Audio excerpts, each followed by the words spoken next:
जय हिंद। सबसे पहले आप सभी को डॉक्टर श्री कृष्ण सिंह के जन्मदिन की ढेर सारी शुभकामनाएं एवं बधाइयां। श्री कृष्ण सिंह बिहार के प्रथम मुख्यमंत्री थे और 11 साल 5 महीना तक वो बिहार के मुख्यमंत्री के रूप में बिहार का विकास करते रहे। अब आज सबसे महत्वपूर्ण बात मैं आप लोगों को बताने जा रहा हूं। बिहार की राजनीति में प्रशांत किशोर की एंट्री होती है और पहले ही परीक्षा में प्रशांत किशोर जबरदस्त तरीके से फेल हो जाते हैं।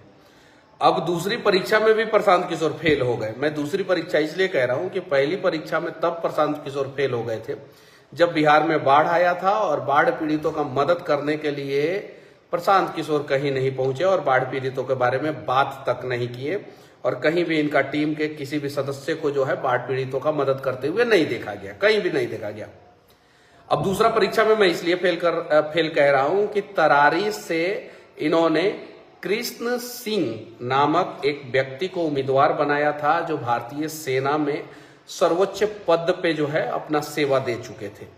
लेकिन कमाल की बात यह है कि जब वो भारतीय सेना में गए उस समय तक तो बिहारी थे, लेकिन जब जैसे जैसे उनका प्रमोशन होते गया वैसे वैसे उनका बिहार से लगाव खत्म होते गया और उन्होंने अपना वोटर आईडी कार्ड भी बदलवा लिया और वो दिल्ली के नागरिक बन गए। ऐसा अक्सर बिहार में होता है कि बिहार के टैलेंटेड लोग जब नौकरी निकाल लेते हैं और अच्छे पदों पे चल जाते हैं तो वो लोग जो है मुंबई के हो जाते हैं, अहमदाबाद के हो जाते हैं, सूरत के हो जाते हैं, चंडीगढ़ के हो जाते हैं, दिल्ली के हो जाते हैं, कोलकाता के हो जाते हैं, चेन्नई के हो जाते हैं, बेंगलुरु के, पूना के, हैदराबाद के, सिकंदराबाद के, इन सब जगहों पे जो है वो लोग अस्थायी रूप से बस जाते हैं और वोटर आईडी कार्ड भी अपना चेंज करा लेते हैं। वैसे ही प्रशांत किशोर की राजनीति में जब एंट्री हुआ उस समय बिहार में बाढ़ आया था। बाढ़ पीड़ितों का मदद करने के जगह पे ये अपनी पार्टी का घोषणा कर रहे थे। पहले परीक्षा में उस समय फेल हो गए, दूसरे परीक्षा में ये तब फेल हुए जब इन्होंने राजनीति में एंट्री करने के बाद अपने पहले प्रत्याशी का नाम घोषित किया।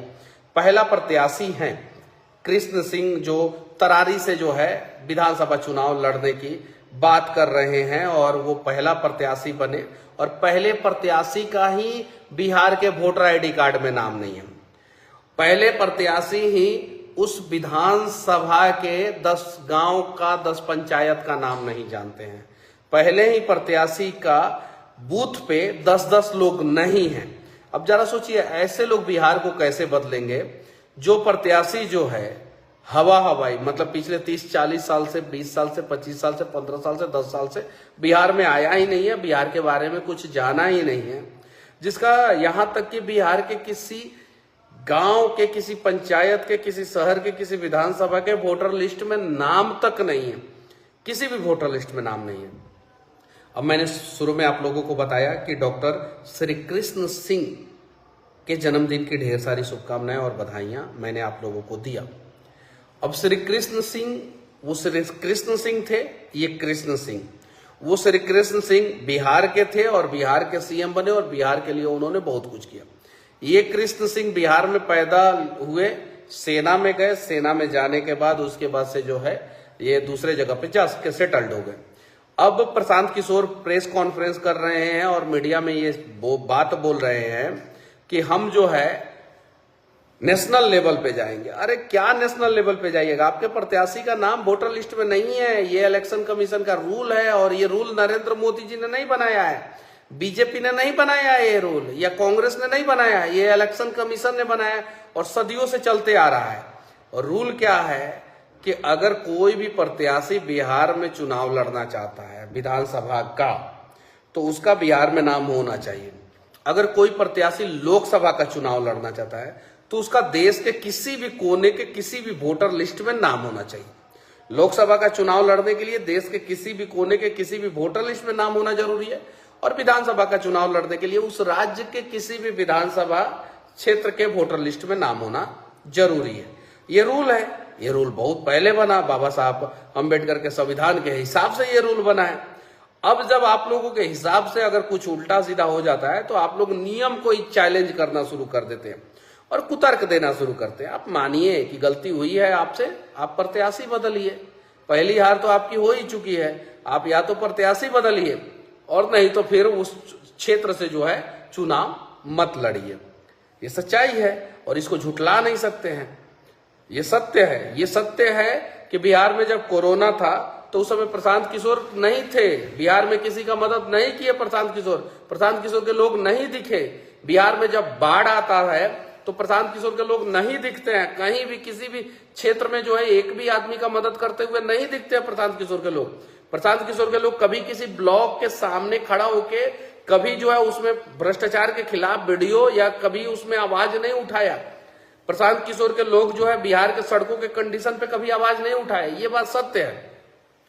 अब प्रशांत किशोर जो है बिजनेस करने आए हैं, उनका आईटी सेल मजबूत है और मुझे पता है कि फिर अब जो है हम जैसे लोगों से जो है अनेकों सवाल पूछा जाएगा, बहुत सारी चीजें, लेकिन ये बात अटल सत्य है, इसे झुठला नहीं सकते हैं। बाढ़ के समय में प्रशांत किशोर और उनका टीम कहीं नहीं दिखा। ये बिहार के लोग जानते हैं कि बाढ़ के समय में बिहार के लोगों के लिए कौन सबसे पहले आगे आया, कौन कौन से लोग आगे आए, ये जानते हैं बिहार के लोग।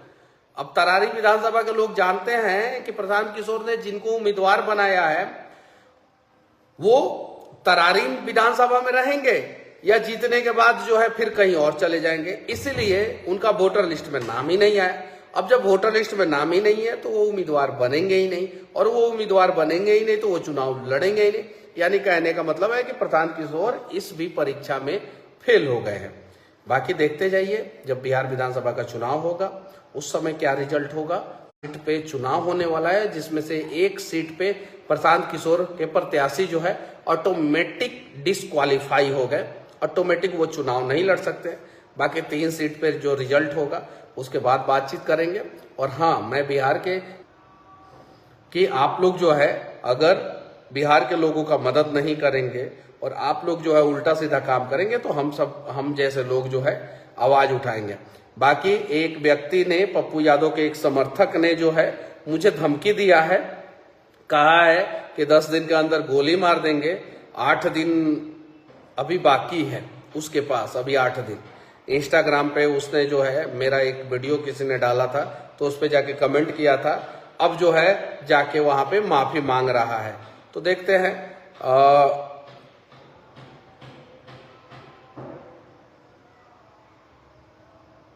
चलिए ठीक है।